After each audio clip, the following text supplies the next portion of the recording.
sitting in here. I'm supposed to be the franchise player, and we're in here talking about practice. I mean, listen, we talking about. But the man's in trouble. I'm gonna show you how great I am. Cleveland, this is for you. If you ain't first, you're last. You know what I'm talking about? That phrase.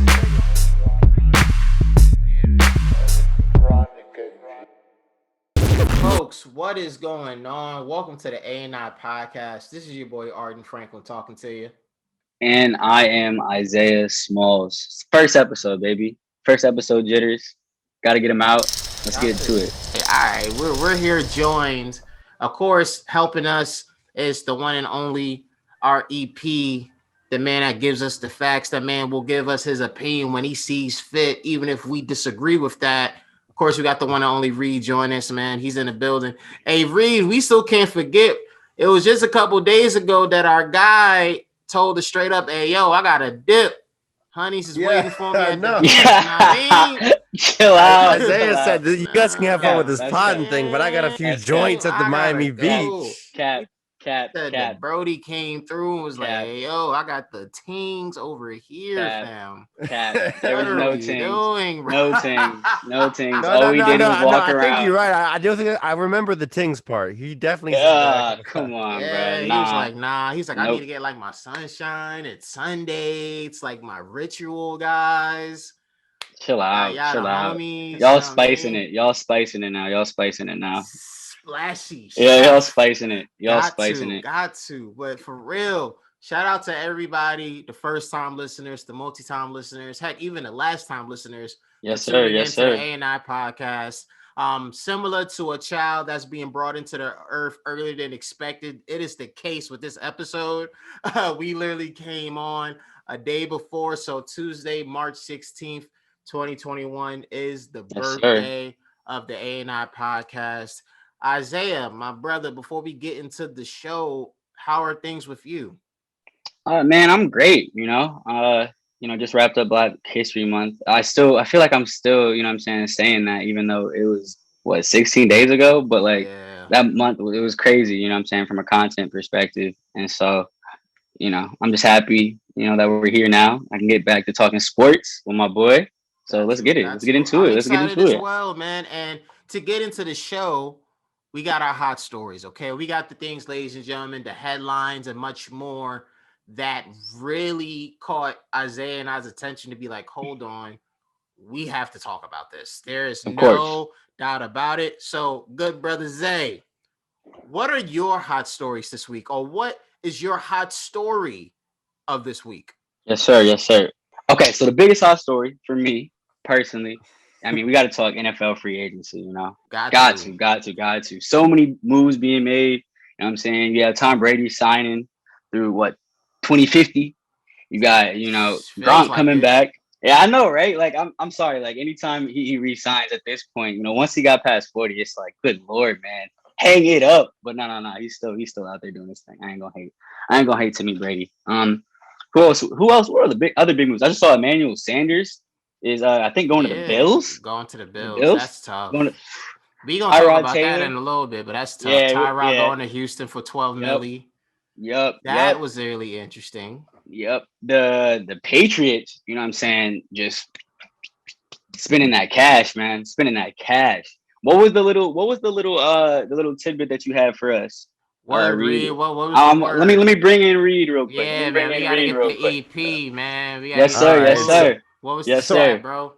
I was looking it up right now. I can't find the exact stats, but the idea behind it is Bill Belichick in this offseason already has spent about like a fifth of the total money he's spent over the last 10 years combined in free agency, which means he's trying to make up for something. I don't know what it is, but he's spending his money. Which we will get into as well. We will get into that. Thank you so much for that. I know for me, Isaiah, my hot story this week, crazy enough, happened to involve video games and the one and only Tiger Woods, because as somebody that grew up playing a lot of sports video games, 2K, Madden, Tony Hawk, MLB The Show, FIFA, NHL, you name it, I played it, Fight Night, boxing. The Tiger Woods golf game was actually one of my favorite games to play because I wasn't really playing golf in real life. So the closest thing I was able to play was in a video game. And of course, when everything happened with Tiger, with the controversy over the years, EA Sports and Tiger, they decided not to do business anymore. And they actually tried to rebrand it with Rory McIlroy. It didn't work out. Of course it didn't. 2K Sports has decided to launch a partnership with Tiger Woods for the 2K Sports golf franchise. Now, does that mean Tiger Woods 2K? I don't know.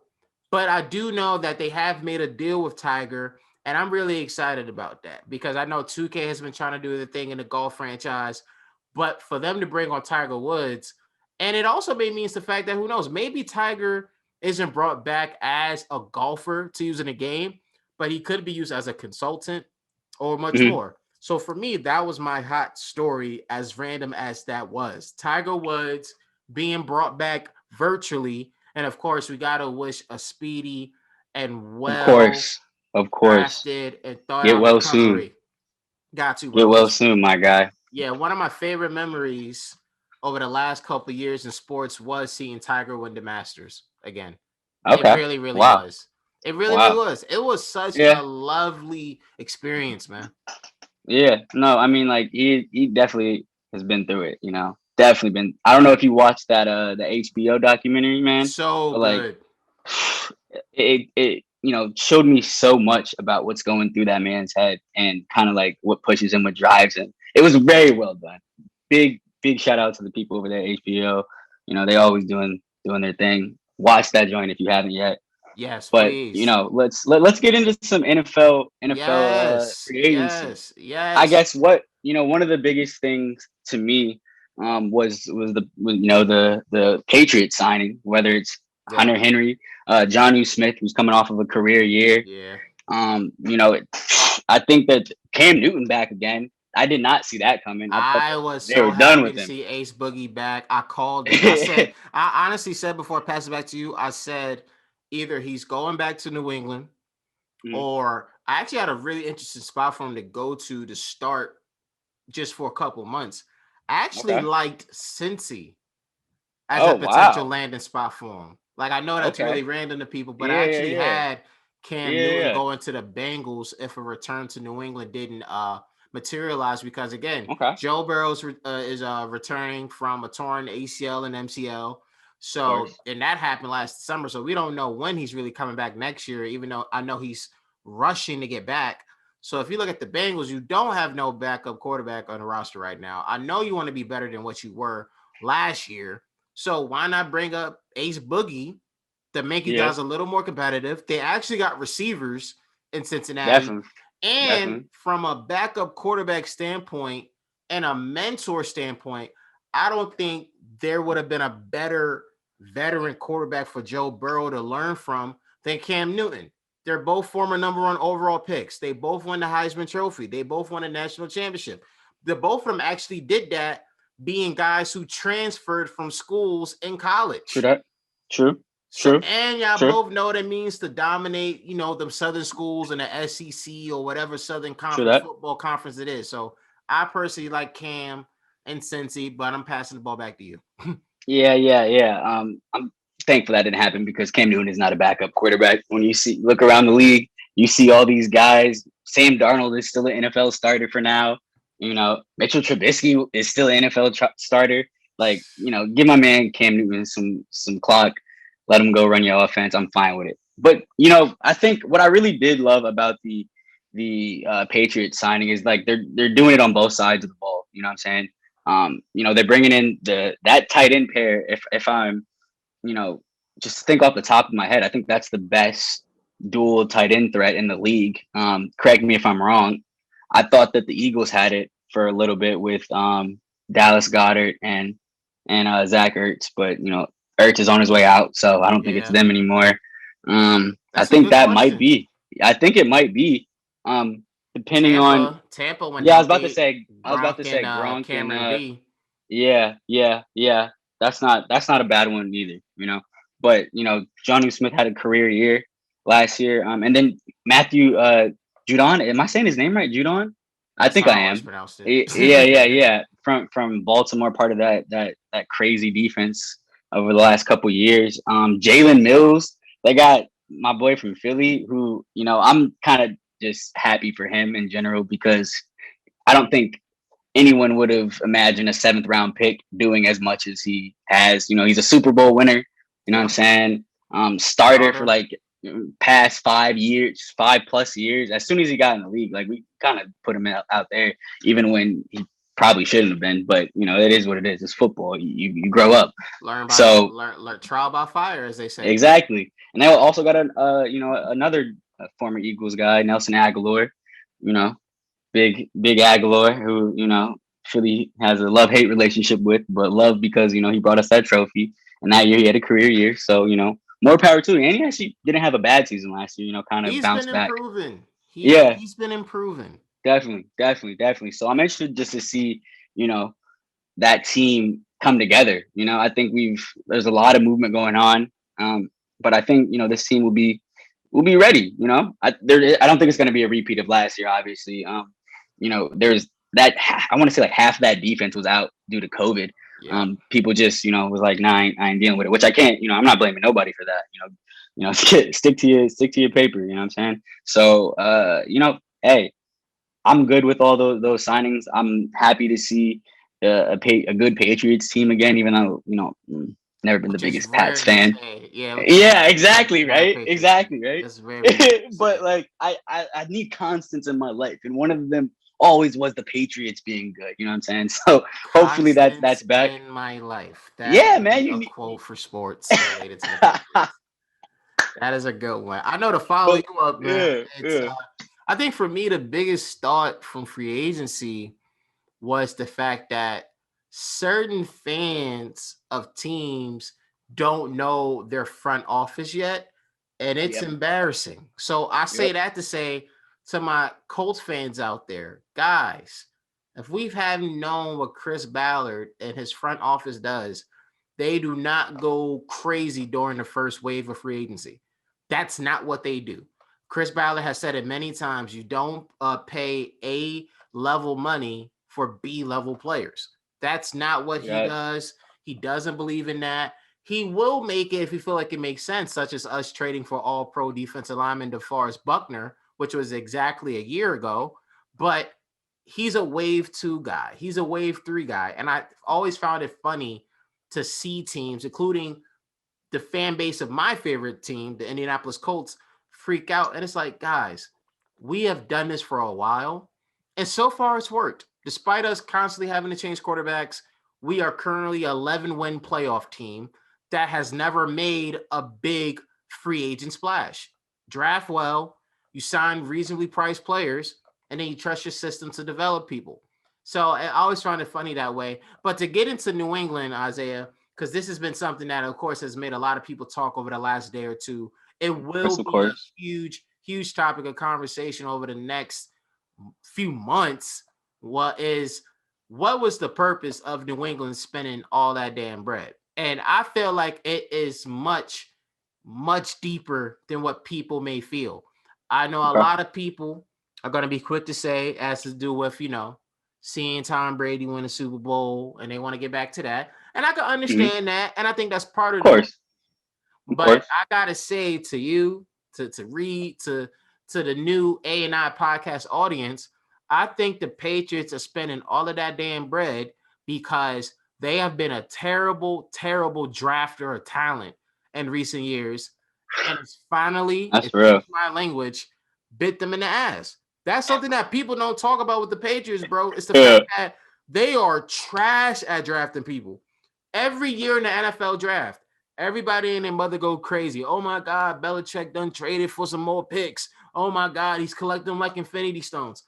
Unlike Thanos, Belichick hasn't been that great with the extra draft picks and the Infinity Stones. He has recently. I want to say recently. I was about to say recently. But even then, honestly, he's been hit or miss, and more so miss, for about a decade now. He's had certain guys come out and play good. Yeah.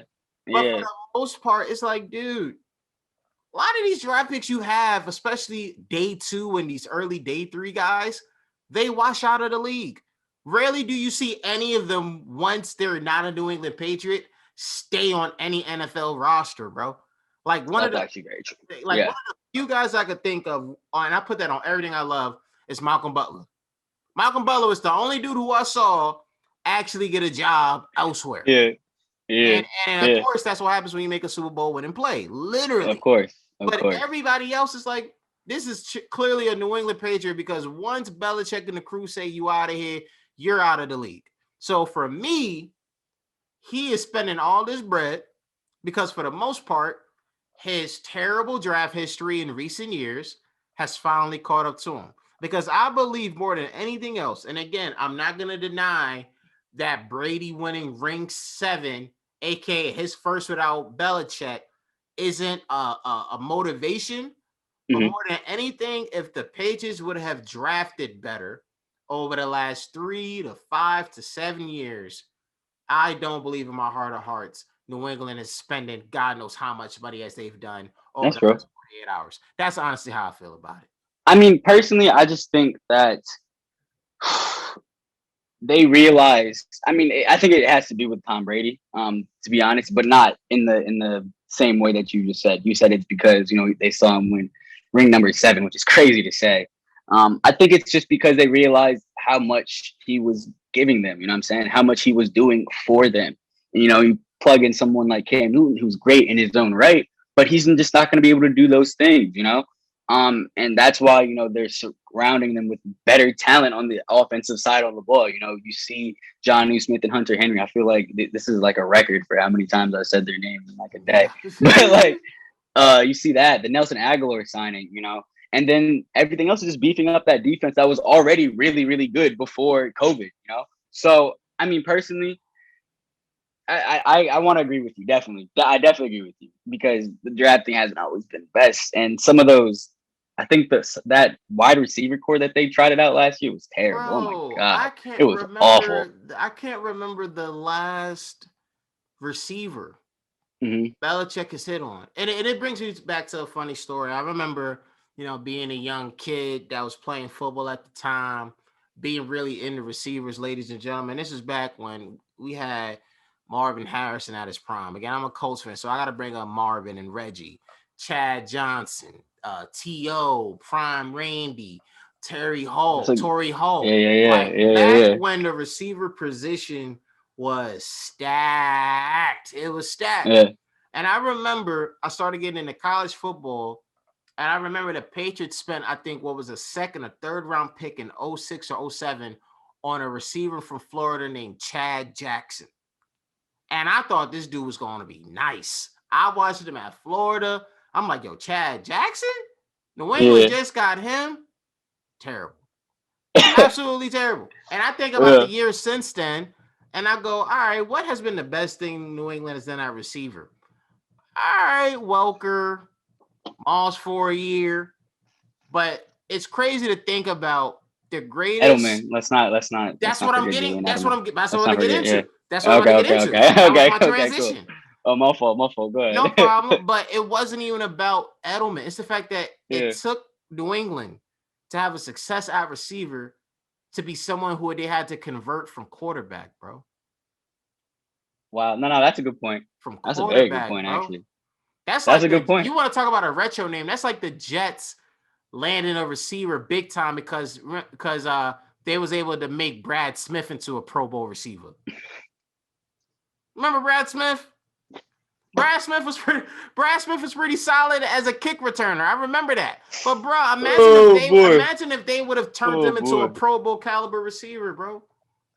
That's funny. That's a good one. That's a very, very good one. No, definitely a good one. So I think their lack of draft success is really fueling their free agency spending. But I totally get why everybody thinks it's Brady and the ring first. I'm not mad at it. I just feel like look at the draft history. But he thought he's Thanos and he wasn't Thanos with the rings. And there's only one Thanos. Only one man can collect them rings, bro. I love the subtle Marvel plug. You know what I'm saying? Got to keep man. it keep it that's real. my guy. That's my guy. I tell people to this Keep it day, real. at the end of the day, my bro almost went 2-0. And it took y'all pulling off that last second miracle. And at the end of the day, I don't respect Thor like that. He's gonna body my man's at his crib when he's wearing a nice Hanes white tee. You know what I'm saying? I don't respect that, bro. I don't respect that. You don't get no credit from me, bro. Oh my gosh. You don't get no credit from me. But either way, Isaiah, what is next on the docket? Because I think it's time for us to switch sports. Yeah. We're going to basketball right now. Yes, sir. NBA specifically. Yes, NBA sir. specifically. That Knicks game last night kind of had a controversial ending. Personally, I personally don't think it was that controversial, but we'll get into that, a little bit later. But I guess the question that I have for you, what did last night mean? You know what I'm saying? Well, let's not speak like that because it's not, people aren't going to listen to it last night. What did the last game, I guess, between the Nets and the Knicks, what did that mean? Should the Nets be concerned about the Knicks a little bit in the playoffs? And I think it's something that when looking back at the earlier game, because folks are hearing this later in the week. Of course. I do think when looking back at this game, it does prove that, hey, if you're the Nets, this won't be a walk in the park. This won't be a walk in the park. And I'm very interested because I remember watching James Harden's post-game comments after, and I don't want to announce it yet because we'll talk about it in the MVP segment. I remember when he was talking about the game, and one of the biggest things that came out to him was the fact that he was like, yo, there were a lot of Knicks fans in the building. And it's something that I think because you see so many people, right? Nets fans, Nets media, et cetera, be like, this is a Nets town and all of this stuff. And I'll say it. I don't care. I don't care if technically the Nets are not even 10 years old into their stay in New York City.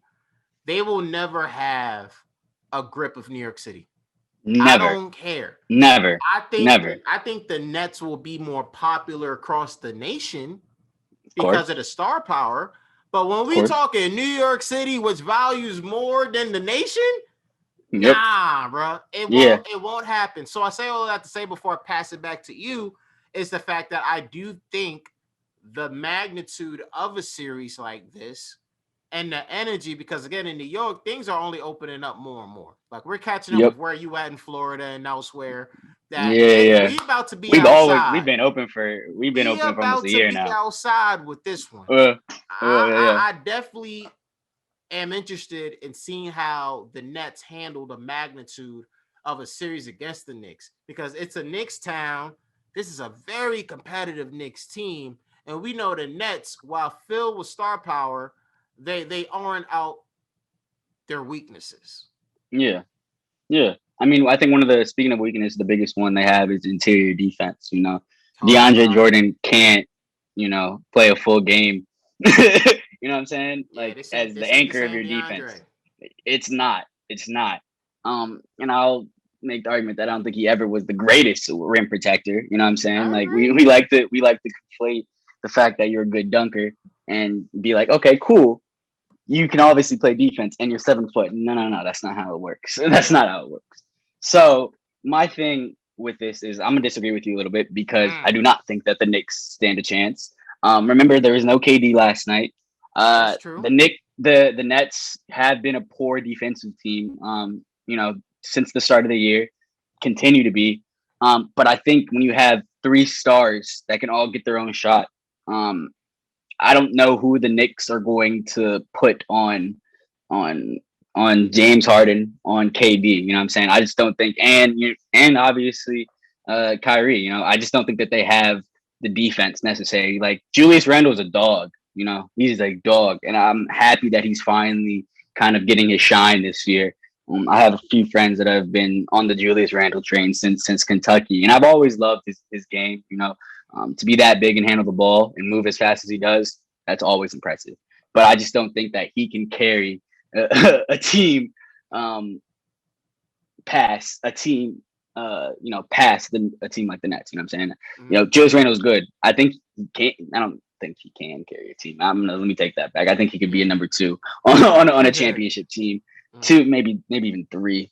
But I just don't think that they have enough to offensive firepower to beat the Nets. I mean, if RJ Barrett is your number 2, a second year RJ Barrett is your number 2 scorer, I don't think that's that doesn't bode well for your success. Even though I love RJ Barrett, I think he can be better, but he's not there yet. He's not there yet. I think if you check his free throw percentage, it's still sub 70 as a guard. That's awful. And you know why, Isaiah? And that's why I even said I think for the Knicks, it's a matter of how the Nets handle what would be the pressure of a series. Because, again, and it sounds silly to some folks, you look at the Nets, they are the more experienced team than the Knicks. They got more championship caliber players on this team. Of course. But none of them have ever played in an atmosphere that is New York City, Knicks versus Nets, postseason. Yeah. That energy, especially, again, when we talking about the fact that, if you're the Nets, more and more as the season progresses, especially when the postseason arrives, you really going to be feeling the pressure of this moment, of not only just this series, but the fact that, there are people out there looking at y'all and going, hey, you're supposed to win a championship. And I think it's just all about how, as a collective, how they come together and play. I expect KD to be cold as ice and to do what KD does. But there's always a chance that somebody like him might not step up.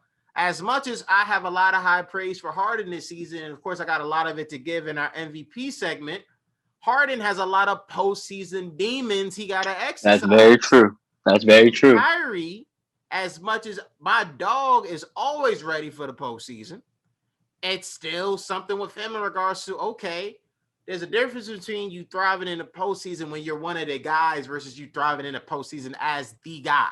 Because we saw 2 years ago what happened. It wasn't pretty when we saw you guys get taken to the back of the barn against Milwaukee.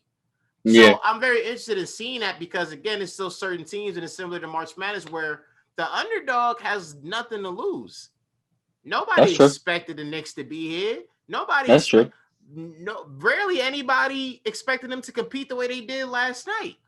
No, definitely not. But for them to basically be what I would consider and others would consider a bad call away from maybe winning the game, from maybe extending it. Hey, I'm just saying, I've seen that call not get called a travel. That was a bit weird to me, Scott Foster. I ain't gonna lie. That was a bit weird for me. I've seen you have to drop the ball though. Like, let's get in. We'll get into that later. We'll get into that later. No, we can get into it now as we talk the little next stages of the Knicks Nets. Is that personally, I see a lot of refs are inconsistent with how they call that call. They're very inconsistent. A lot of refs don't be like, oh, you gotta drop the ball. A lot of refs more times than not call a foul on the defensive player because if they see a player in that shooting motion come down like that, that's typically a foul. Than it is a travel. Okay. I think the reason why I actually agreed with that call was because he didn't drop the ball. Like his feet touched the ground after Kyrie hit it. Like his feet touched the ground and then he dropped the ball, you know what I'm saying? And it wasn't even like in a shooting motion anymore. It was like, obviously I'm about to take a dribble and then shoot again.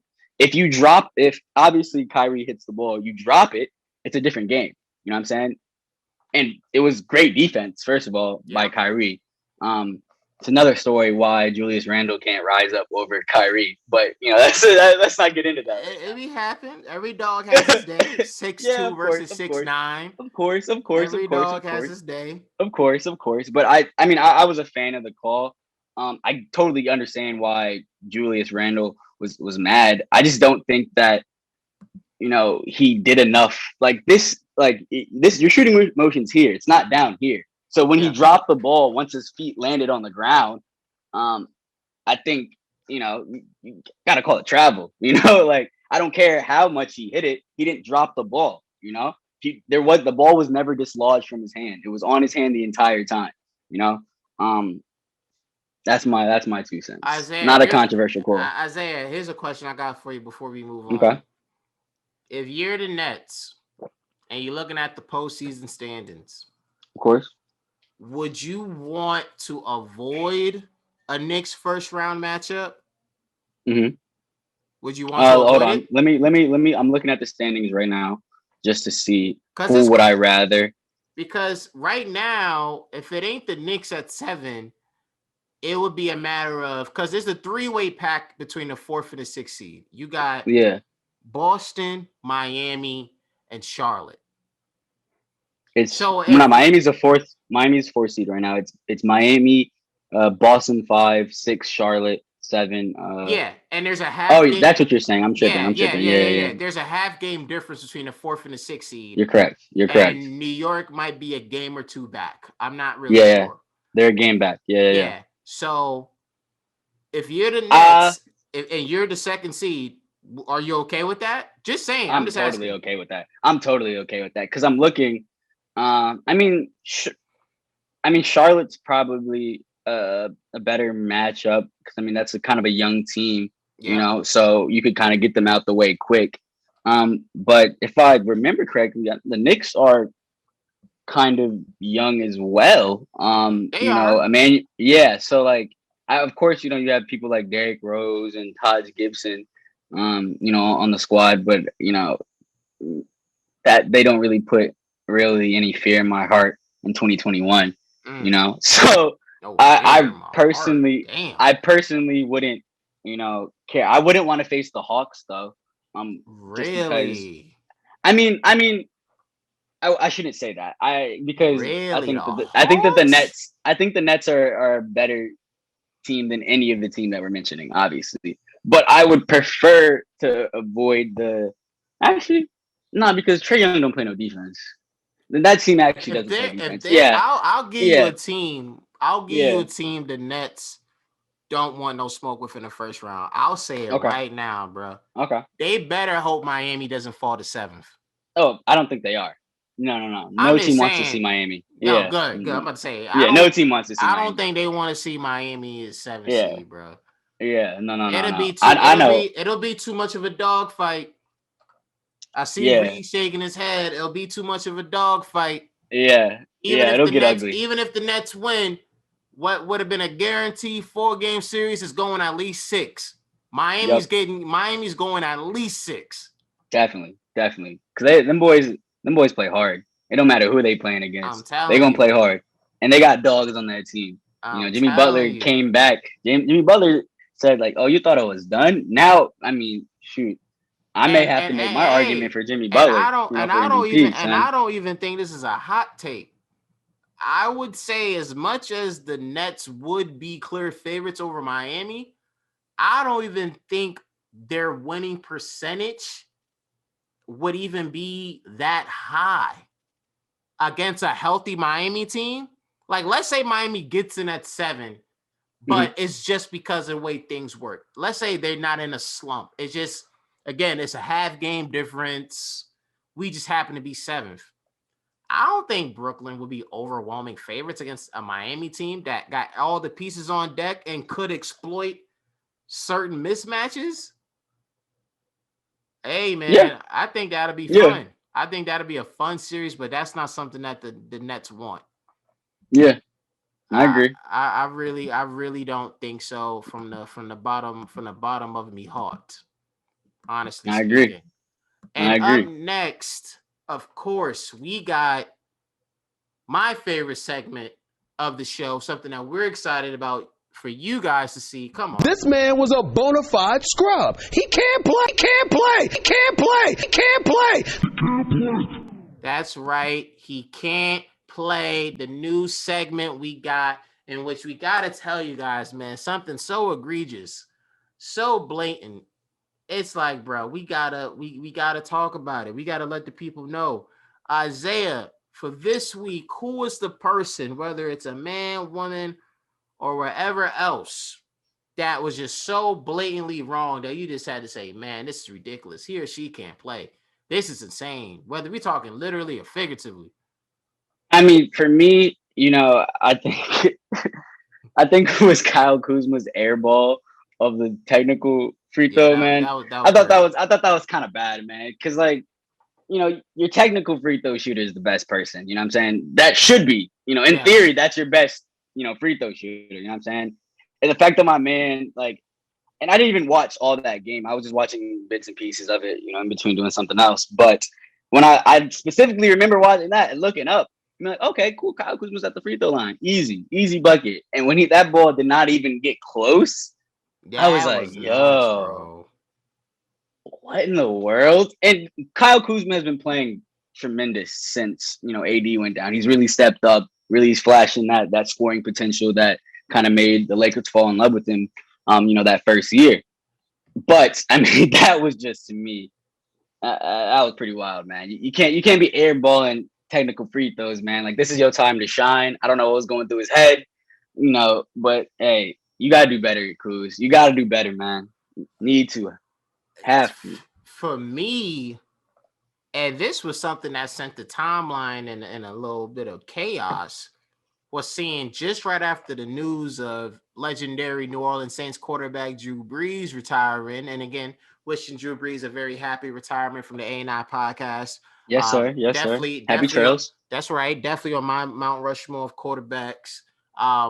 Was the fact that Adam Schefter broke to the world that Saints are restructuring quarterback Taysom Hill's contract to create cap room.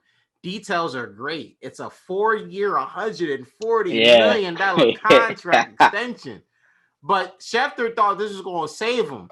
But all years are avoidable, and it's a mechanism to free up cap. I don't care what it does. Yeah. Why did I read 140 M's next to Taysom Hill's name, ladies and gentlemen? Yeah. That's what I want to know. I don't care if this is a phantom deal that probably won't get reached. Why did I read 140 millions next to Taysom Hill's name? That was ridiculous. Yeah. And then y'all had the bread, y'all being the New Orleans Saints, to give my man Jameis $12 million for a year. And they supposed to battle it out? I'm sorry, ladies and gentlemen. I am not giving a man $140 million, even if it's a phantom quote-unquote extension, and being like, I bet, Jameis, here's $12 million for you. Nah, dog, we riding with you. No, that's real. We ride till midnight, till the break of dawn. I'm riding with you. There's no way I'm doing this and then giving another man 12 M's. I couldn't believe it. The timeline literally went into chaos. Schefter, I don't know if you noticed, but you accidentally, I don't think accidentally, I'm going to take that back. You chose violence on a peaceful Sunday. On a peaceful Sunday, you chose violence, bro, by typing Taysom Hill's name next to 140 mil. That's crazy, bro. I like it. I like that. That was a good one. That was a very good one. I think that's the candidate. Crazy. That's the leader right now. That's the candidate for leader. Crazy. And we will need to make a clip out of this for promotional purposes. Yeah. That was insane. Up next, 100%. Isaiah, March Madness. For a lot of people, it means different things. On one hand, it is the big dance that we see every year for the NCAA. For a lot of other people, it's the wonderful song by Future. But we don't both of them, right? And we don't judge you. We don't judge you neither way. Isaiah, we just got to be honest with the people, bro. Like, considering what this past year has been, considering what college basketball has been, are you even excited for the big dance this year? Are you even doing a pool? Be honest. Are you doing a pool, bro? Are you even excited about the big dance? I'm gonna do one pool. I'm gonna do one pool with my work. Better than me. And the thing is, this is like out of I'm a huge college basketball fan, but for some reason, like I couldn't really get into it this year. There was just a lot going on. I'm sure I'm not the only one who feels this way. But there was just a lot going on. Don't get me wrong. I caught some Cade Cunningham games, caught some Jalen Suggs games because those are supposedly two of the best prospects coming out, which I think they lived up to the hype. So am I excited? Kind of. Just because it's gonna be basketball, I love free basketball, so sign me up. But like it's weird because there's no Kentucky, no Duke, some of the big names are missing. I can't remember the last time that Duke didn't make a NCAA tournament. Same. Oh, actually, I can't remember when Kentucky didn't make it, but definitely not Duke. I can't remember last time Duke didn't make it. But I'm gonna be tuning in. I'm gonna still watch some games. For me, it's all about the prospects. That's why I watch college basketball. I want to see who you are. I love reading mock drafts, so I'm gonna just read a few mock drafts and see who I need to pay attention to. But I mean, I'm gonna fill out a bracket. Do I think it's gonna be correct? Probably not. I mean, the thing is though about NCAA, Final Four, March Madness, all this jazz is like it's usually the people who have no idea, about sports that win. So maybe like, what I'm saying? Let me get that perfect bracket. What is it? Like I'm gonna win like a Billy if I get the perfect bracket. Is that still a thing? You remember that joint? That's talk about a throwback. That was a moment. Yeah. I think I did the most pools I did that year. I think I did like 10. Exactly. So I did like 10. Hopefully, my bracket's not gonna be too bad. I don't even know, like, I'm gonna be honest, like I've looked at today was like the second time I looked at a bracket. So like I'm gonna just, I'm gonna make it do what it do. I'm gonna look at the names, fill them out randomly. We'll see what happens. I don't know. What about you? You excited? Yes, I honestly gotta say I am not excited about college basketball this year or March Madness. For me, this was actually like the first year over the last few years where I haven't been into college basketball like that. Because, as some of you may know, Isaiah knows, Reed knows, I'm one of the lucky sports writers that's able to cover events. And, I was starting to develop a rapport with, them Rams out of Fordham in the A-10. I was able to do my thing with the Columbia Lions in the Ivy League and do my thing with the Big East Conference. But because barely anybody was playing games and COVID restrictions really, I guess, restricted people from covering games, or folks just didn't really want to this year, I fell out of college basketball this year. I'm not going to lie. The closest thing to college basketball I was watching a lot of was the G League Ignite team, where, again, the Jalen Greens, the Jonathan Kumungas, and Isaiah Todd, they were hooping, and I had a lot of fun watching them. But nah, bro, I'm not really excited for college basketball this year. I'm not really caring to check out who is expected to win. Like, I don't know who's really a top team this year. I'm just being dead serious. Like, it's definitely a weird time for me. Yeah. No, I feel you. I mean, just know the Big Ten's great this year, and the ACC is not. So, and Georgetown won the Big East. And apparently people don't know who Patrick Ewing is in New York, which is ridiculous. That was ridiculous. That was the sort of thing that I consider a fireable offense. I agree. I agree. You don't know Pat Ewing. Like, that reminded me of the security. That reminded me of the security and James Dolan going crazy on Spike Lee. Like, bro, you don't know who Spike is? Exactly. That's crazy. I actually got a funny Spike Lee story.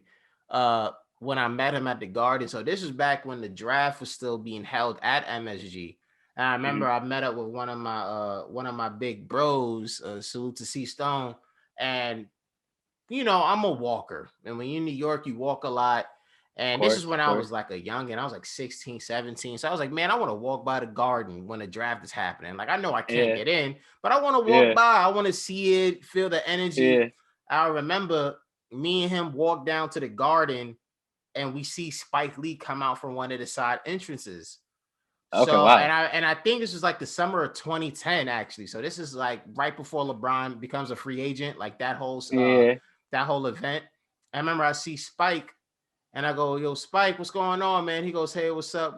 And I go, hey, Spike, can I get a picture with you? If you don't know, my favorite baseball team is the Boston Red Sox. So I had on the Red Sox hat. And Spike goes with a chuckle, goes, I don't take pictures with Boston fans, man. And he walks by me. And I go, all right. And I'm like, that's why you're not getting LeBron.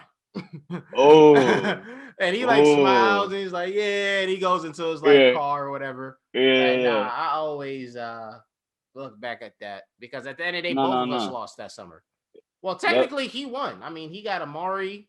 That fun time, you know what I mean? Yeah. But yeah, man, I haven't really been excited. And honestly, my lack of interest in college basketball this year, minus the few games I watched, including the Illinois-Ohio State game last Sunday. That was a great game. Which was a great game. Great game. Great game. Proved to me that, like, college basketball needs stars after all. I think so many people was like, you know what? College basketball doesn't need stars. It's about the program. It's about the tradition. This what leads college basketball. And I'm like, bro, I was watching the G League Ignite team more than I was watching this goddamn level. Yeah. Duke and Kentucky, by their standards, were cheeks. Yeah. I barely saw anybody talk about college basketball. Duke and Kentucky were cheeks. Some of the best players was goddamn in the G League. You got all of these new faces that, to their credit, was working hard and got to this moment where, they're all conference, they're all American. It's like, bro, I don't even know who you are. I don't even know if you're gonna make the league next year. I just know you just have to ball out this year. So for me, Isaiah, before I pass this to you, all this season proved to me was college basketball is just like the NBA. Y'all need stars, whether it's the coaches, the players, even the mascots, to be popping. And I feel vindicated. I mean, there are stars there, and they're not Zion Williamson, you know what I'm saying? But like Zion Williamson is one of those people that are like 1 in a million, so you weren't gonna there's no one of that caliber, if you were watching college basketball this year. But I mean, Cade Cunningham was a dog, I think he's an All-American too. I might have seen that exactly as a freshman. That's very impressive. Averaging close to 20 points per game, 6'8" point guard. He's gonna make some NBA team very, very happy. Jalen Suggs is a dog as well. I mentioned him a little bit earlier out of Gonzaga. That team's undefeated. So let's see how that goes. I think that's a big storyline. But you're right. I mean, there wasn't really that huge prospect at one of those, blue chip schools. Like I said, Cade Cunningham was probably the brightest star in college basketball when he played for Oklahoma State. Yeah, like that's not. That's not no one's. Oklahoma State, and it's still Oklahoma State. Exactly. So it's like, who's really running? Who's really running? Exactly. To watch Oklahoma State play? Exactly. So, I mean, I was just tuning in just for them, just for him, Cade. That is, once he's gone, I won't really be watching that much Oklahoma State until they get someone else that's worth my time. So, all I'm saying is, I'll be watching. I'm gonna fill out my bracket, but. Yeah, you're gonna hold it. You're gonna hold us down because again. I got you. I don't have a bracket planned. I got it. Reed, do you gotta? Are you doing a pool? What you got? I'm not. I mean, I love March Madness, but I'm in the same boat as you guys. And honestly, I really don't like college basketball because I think they exploit players that should be getting paid. That's what we talking about. Yep, let's speak on it. Let's speak on it. I mean, that's a whole different discussion. But I'm supporting the G. Pay the dogs, man. Yeah, that's real. Pay my dogs, man. I'm all for it. Y'all making billions off these boys' back, and they eating oodles and noodles in the goddamn. And they'd be the same people that get upset about socialism, right? The same ones that get upset about socialism want these guys. Listen, bro, you putting a barbershop in a locker room doesn't fulfill a kid's need to be paid. What are they gonna do with all that gear anyway? Yeah, their kids don't eat off of the good time you had seeing them play purely. Pay the dogs, man. And let them kids play after they transfer too. Why they gotta wait a year? That's real. Hey, let's speak on it. Let's speak. Hey, we dropping facts on the A&I podcast. That's right. Man. Straight facts. What's facts that? Only. What's that? Facts. Come on, man. Masu Muhammad, like my third cousin. Facts. Always with the Drake references. You know we gotta move on. Let's move on. We're moving on. Facts. Dubai brace me like an Emirati. Facts. You know what I'm saying?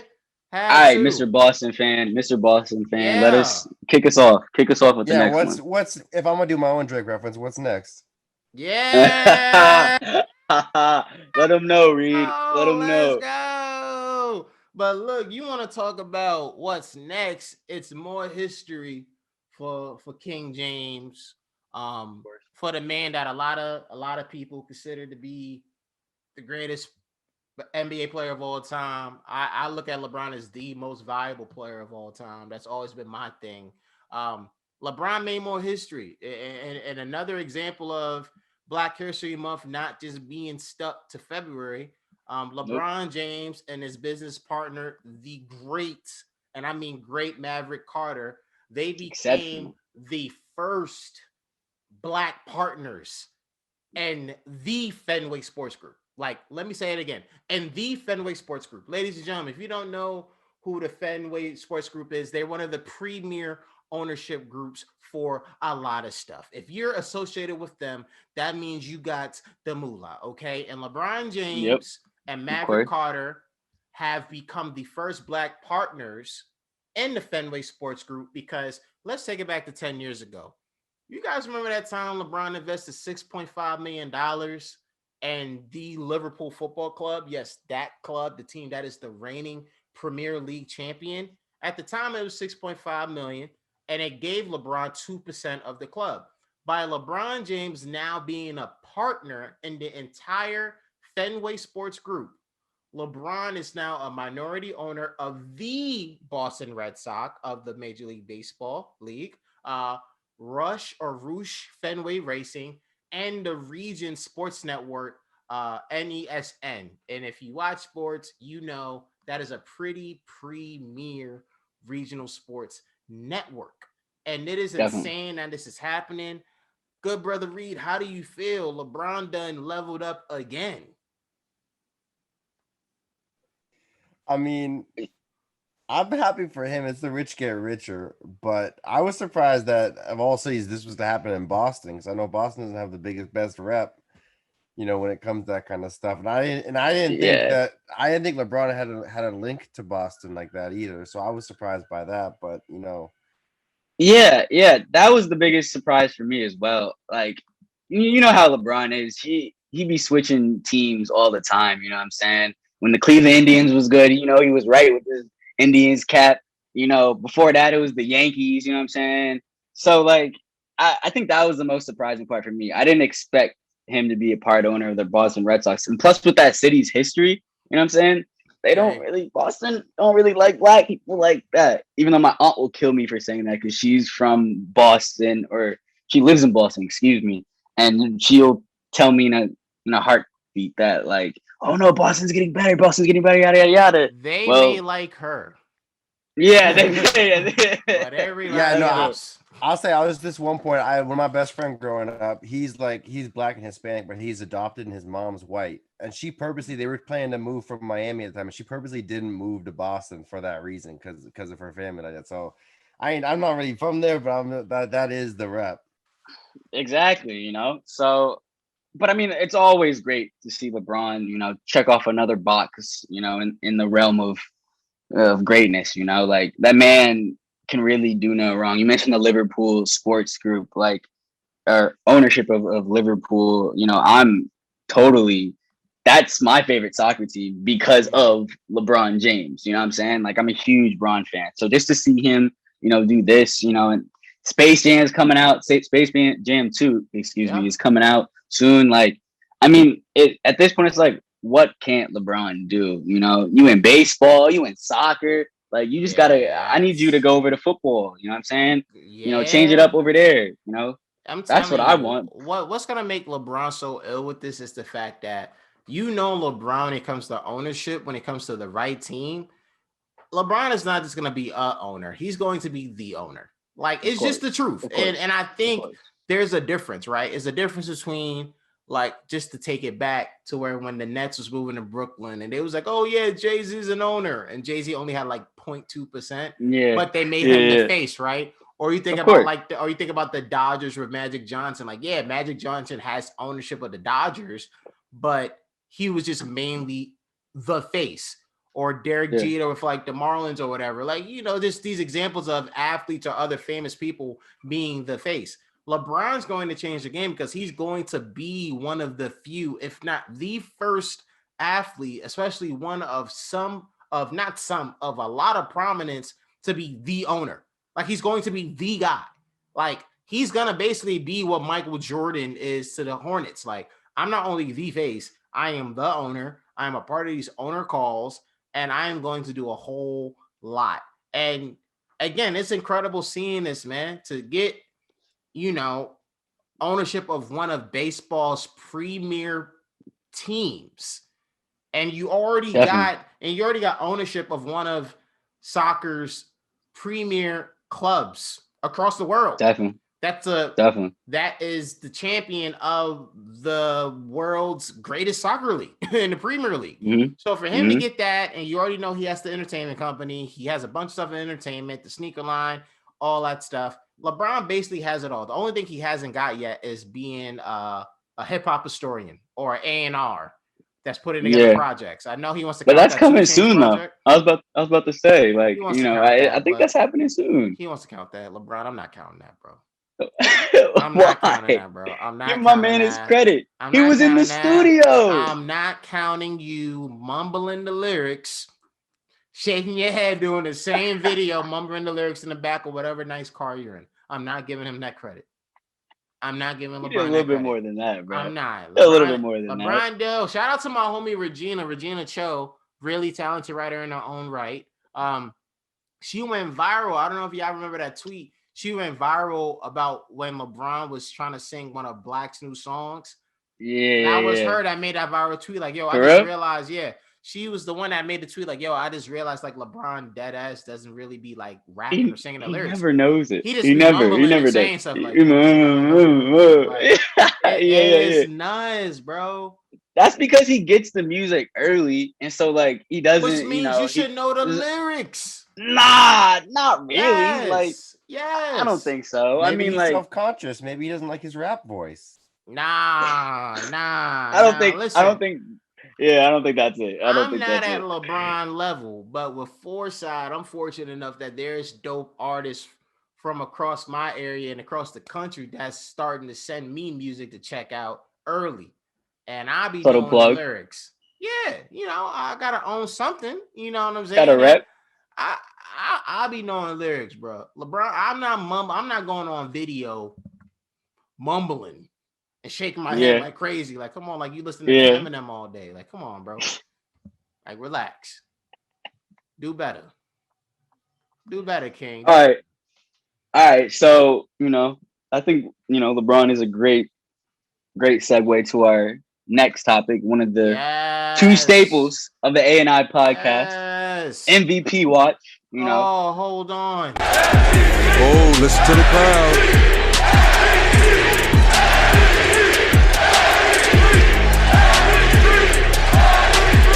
Yes. MVP. It is time for our weekly NBA MVP watch.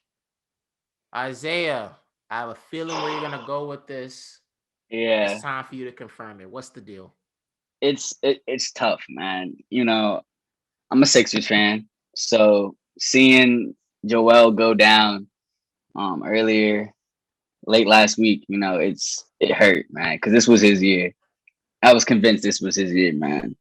So, wishing him a speedy recovery as well, man. Get back soon so you can, dominate in the playoffs. I just hope that he's the same player that he was, through the first half of the season. But that being said, I can't have him as my, top person on the MVP list right now. I just can't, because he's gonna lose. He's gonna lose time.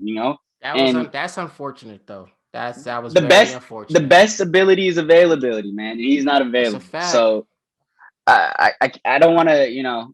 I can't knock him like that because he's on my favorite team. But like, get back soon, and hopefully I can include you in this. But I'm gonna throw you a bit of a curveball with this one. Okay. Where are we going? I'm gonna go Jimmy Butler as a dark horse candidate. Not because he's been time on that beach. Yeah, reword again. Okay. Dang, Okay. Miami Zay, bro. Okay, that's fine. Hey, take it how you want to, but let's not act like this man hasn't been balling. Think of the Heat pre-Jimmy returning from COVID and then post-returning from COVID. There was talks that the Heat might not even make the playoffs the way that they were playing at when the season started. Jimmy goes down with COVID. It's another knock. It's looking. It was very scary. You know what I'm saying? I had all my Heat fans my Heat fan friends, freaking out, But as soon as Jimmy got back, they've gone 15-6. Yeah. They're, during that span, they had the league's second best defense. They're now number 4 in the East. During that span, Jimmy's putting up 23, 8, and 9, and 2 steals. I mean, if he keeps up these numbers and they keep winning, let's say, because I hate to say it, but I think the Sixers are gonna end up giving up that number 1 seed. Who knows where they finish in the year? And if they can finish, as top 3 seed, and Jimmy Butler averages are, a near triple double, giving me 25, 8 and 9 with 2 steals. I mean, first of all, if we're gonna evaluate the MVP discussion, a lot of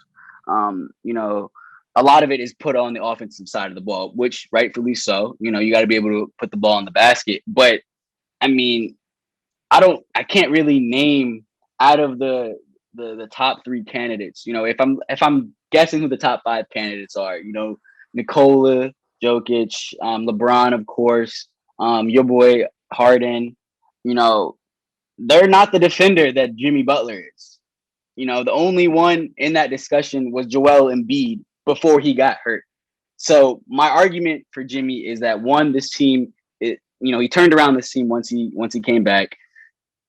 Both their record and the standings show that. And 2, he's doing it on both sides of the ball. How many MVP candidates can say that?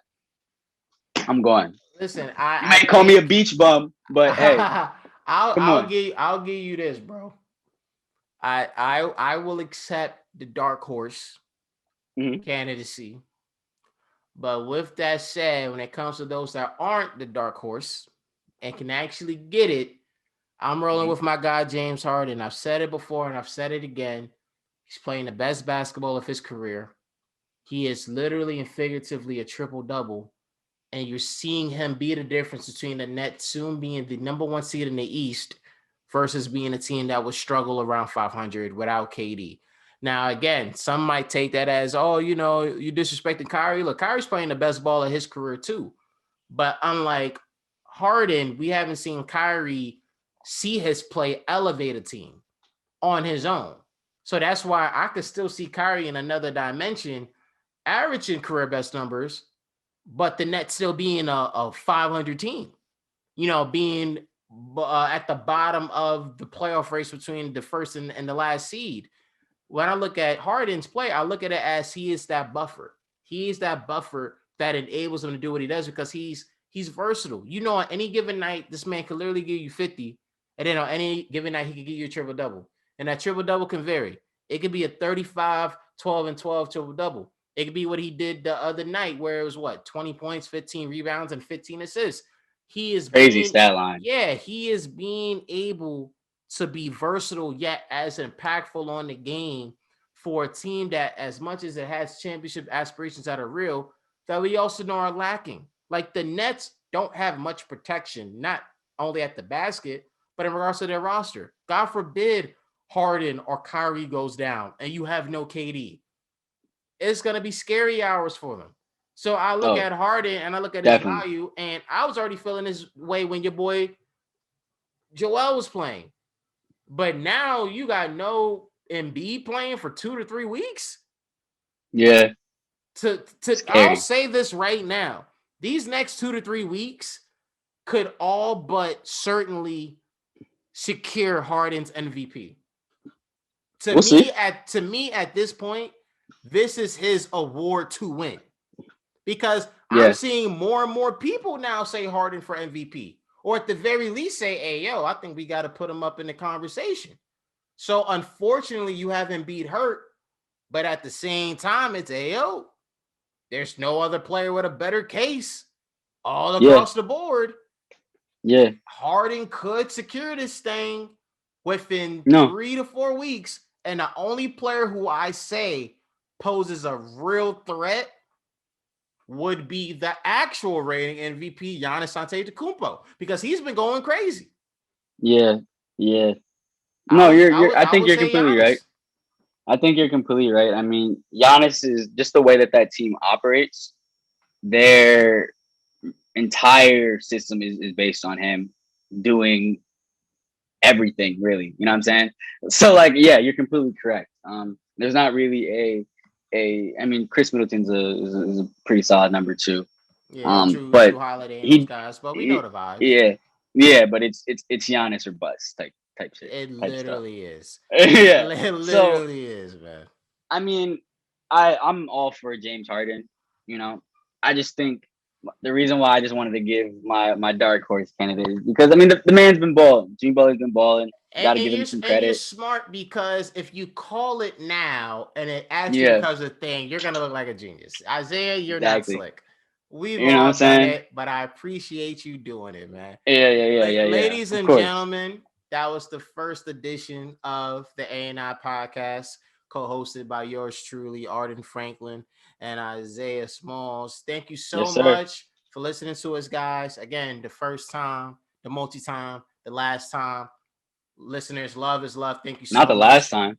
You gotta tune in, son. Yeah, folks gotta tune in, but you never know with folks, man. So I like to shout them out too. Of course, salute to the guy who helps keep us on track, that gives his insightful opinions, and Reed. Thank you for being our dope EP. Check us out next week. We'll be back. Definitely. Holla at you, Koala. We'll talk to you next time. Later. Peace.